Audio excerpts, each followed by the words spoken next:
এই জীবন, এই জীবন দেখতে গেলে কিন্তু খুবই কঠিন। এই জীবন কি করি হে নারায়ণ, এটাকে একটু সহজ কি করে করে তোলা যায়, এই প্রশ্নই তো আসছে মনে।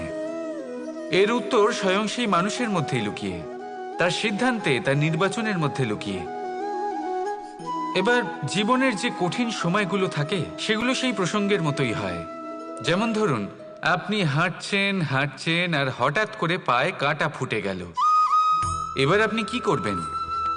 এমনও ব্যক্তি আছেন যারা সেই কষ্টের কারণে, সেই কষ্ট পাওয়ার ভয় পিছিয়ে আসেন। এমনও কিছু ব্যক্তি থাকেন যারা সেই আঘাতে নিরাময় করার জন্য সময় নষ্ট করবেন, কতটা জানি না।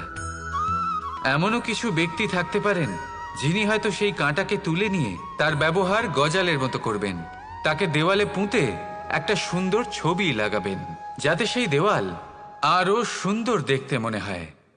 এটাই জীবনের সাথেও হতে পারে।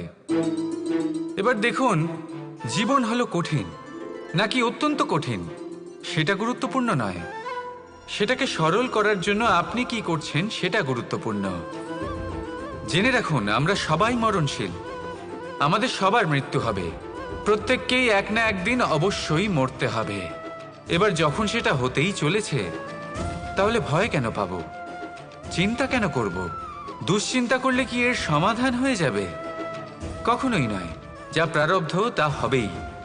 তাই জীবন এই কিছুক্ষণ আপনাকে বাঁচার জন্য দিয়েছে, তা বাঁচতে শুরু করে দিন। জীবনে যা পরিস্থিতি আসুক তা ধন্যাত্মক দৃষ্টিভঙ্গি দিয়ে দেখা শুরু করুন। এটা যদি আপনি শিখে নিতে পারেন, তাহলে আপনার এই জীবন সুখ ও প্রসন্নতা দ্বারা ভরে উঠবে। আর এই প্রসন্নতাই আপনি বলবেন, রাধা রাধা।